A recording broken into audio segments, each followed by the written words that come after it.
So at this point, we've done so much fan manga on this channel that it's probably a little difficult to keep up with all of them.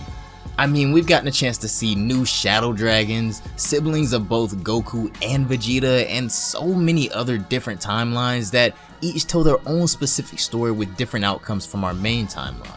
In an alternate universe parallel to our very own, future Gohan didn't fall victim to the android attack, and he and Trunks went on to defeat them together. With the new threat of Majin Buu upon them now, both Gohan and Trunks have undergone extensive training with King Kai. Up until this point, their powers are still unknown to us, but once they are accompanied by the Supreme Kai and able to find Babidi's hideout, Trunks is the first to step up as he takes on Dabura. Before their battle is finished, however, Babidi is able to resurrect Majin Buu at full power, and this is where we continue our story. Be sure to follow me on Twitter to stay up to date with all Dragon Ball related content, and additionally, I want to give a special thank you to the sponsor of today's video, Raid Shadow Legends. For all of my mobile gamers out there, and I know there's quite a few, Raid Shadow Legends is now available absolutely free on both iOS and Android devices. Now, Raid isn't just your typical 2 or 3 command mobile game. Raid Shadow Legends offers a fully developed RPG with an immersive storyline, easily making it one of the most ambitious mobile projects of 2019. The champions themselves, you can tell, have a lot of work and detail put into them, which complements the game's amazing graphics, and right now my favorite champion has to be Kale, because when you're in a tight spot, there's nothing better than an AoE skill to clear the whole board of enemies. In addition, Raid boasts a near perfect score in the App Store with over 200,000 reviews, which is wild. Offering tons of cool abilities, upgrades for your champions that make them more powerful, and a competitive ranking system, it's no surprise that this game has done so well for only a few months, and the best part is you don't even have to be sitting in front of a computer to play. Join a community of over 10 million players and growing, so be sure to go to the video description box and click on the special links and you'll get 50,000 silver and a free epic champion as part of the new player program. In addition to the rewards program for new players, you're also able to get new daily login rewards for the first 90 days in-game, and it's a lot of pretty cool stuff as you can see. Thanks once again to Raid Shadow Legends for sponsoring today's video, and I'll see you guys in the App Store. I got swords on my back, time my ride back. Ninjas with me, niggas, throwing stars at these bitches. Eating ramen noodles in the hood with my niggas. As Majin Buu and Gohan stand across from each other, only a few yards apart, nobody really seems to be extremely worried outside of the Supreme Kai, as he's the only one that really knows the true terror of Majin Buu being the lone survivor from millions of years ago. Babidi and Dabura begin to approach Buu as Babidi introduces himself as the son of his creator. Buu doesn't really show too much respect at first, as we all know he wouldn't, especially when Babidi talks about being his new master, even though he is the one that released him after all these years. Dabura seems confused as to how something as stupid looking and foolish behaving as this thing could be so strong. He goes on to kind of provoke Buu a little, calling him completely stupid, but something isn't right. The Supreme Kai is still shaken to the core, and Gohan looks more serious than ever.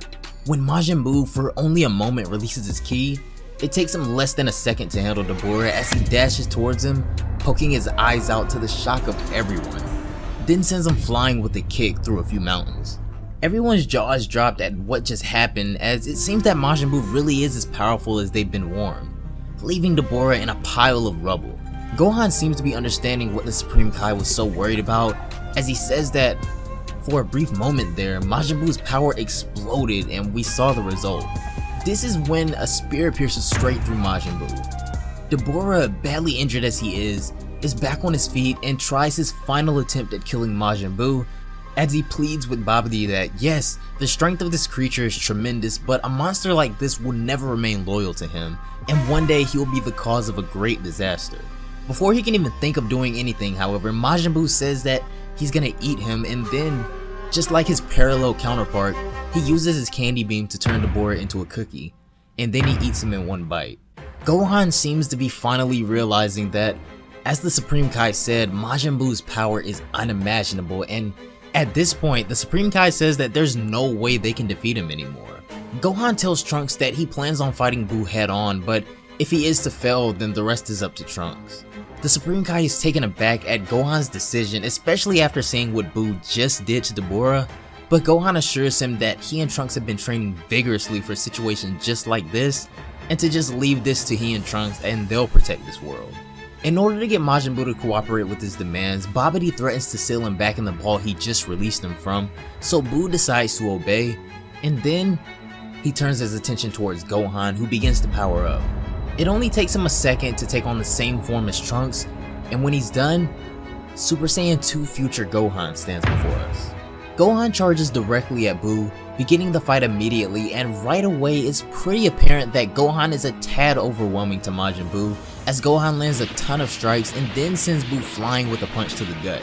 Unfortunately, when the smoke and rubble clear, Majin Buu seems to be pretty much unscathed as he goes on the attack this time. He's able to catch Gohan off guard with a few fast attacks, but once he gets his footing back, they return to looking pretty much even for a moment, but it seems that Buu's endurance and stamina are a little bit better than Gohan's, as shortly he gets the upper hand yet again and he begins to toss around Gohan for quite a bit.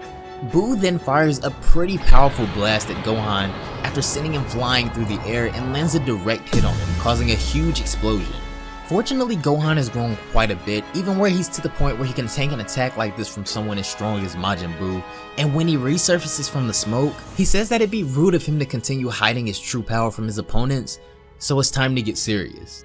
The next thing we see is something I absolutely love when authors do this in their fan mangas, as a callback to the original series begins as Gohan begins to raise his power to tremendous heights. As a transformation begins to occur, the Supreme Kai is amazed at the fact that Gohan can get any stronger, but Trunks explains that Gohan never gets serious at the beginning of his fights. The Supreme Kai doesn't really understand the true potential of the Saiyans, but Trunks explains that it's mandatory that they keep training and getting stronger and stronger so that they're always able to protect the Earth. As Gohan's transformation proceeds, Kibito remarks that the entire Earth is shaking, but Gohan's power just keeps rising and rising. And then, when his transformation is complete and all eyes now rest on him, Gohan for the first time displays his Super Saiyan 3 form. He apologizes sarcastically for keeping Buu waiting and says that now they can start round 2, but everybody around him is still in shock at how much power one being can possess at once, not to mention control. Gohan takes off again towards Buu, this time leagues faster than he's ever shown us, and the beatdown begins as he catches Buu in a flurry of attacks from all angles before sending him soaring into the ground below with a punch. As his opponent is launched into the earth, Gohan looks to observe to see exactly what his next move should be, but as expected, Buu returns to the fight in a brief moment looking pretty much unharmed, as Gohan says that Buu has almost taken no damage. So in that case, he decides to try something a little more powerful as we see him get into a familiar stance. Gohan fires a Super Kamehameha at Majin Buu very similar to how Goku did, and in the same similar sense, it pierces right through Buu's stomach.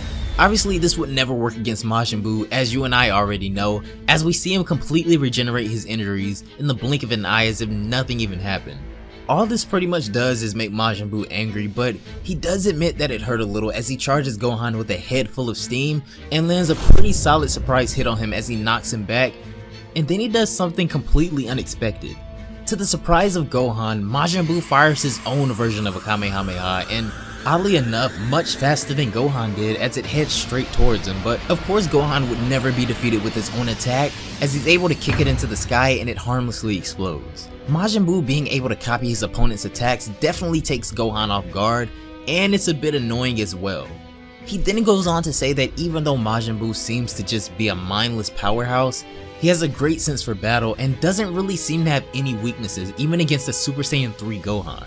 Fortunately, however, Gohan's intelligence is one of his strongest qualities, as he quickly figures out that the only way he'll probably be able to defeat Buu is in one massive overwhelming attack that obliterates him in one shot. And then, Gohan begins to prepare his final attack. That's gonna do it for this one, guys. Thanks so much for watching the video as always. Definitely let me know down below in the comments how you guys are feeling about Super Saiyan 3 Future Gohan. Future Gohan is my all-time favorite Gohan next to the Super Saiyan 2 teen one, so for him to be getting shine like this is amazing, and this honestly is a pretty common alternate timeline that I know a lot of people wish had more content in the show. If Future Gohan survived, I could definitely see something like this happening, especially the training with King Kai part just like Goku did, but Anyways, if you guys aren't already, be sure to go follow me on Twitter so you can keep up to date with all Dragon Ball related content, from games to the manga and pretty much anything in between. Also, if any of my mobile gamers out there are interested, be sure to check out the link down below in the comments for Raid Shadow Legends, and don't forget about the special offer for the new player program they have going on right now. Anyways, have a great day, and I will see you all in the next one. Bye guys.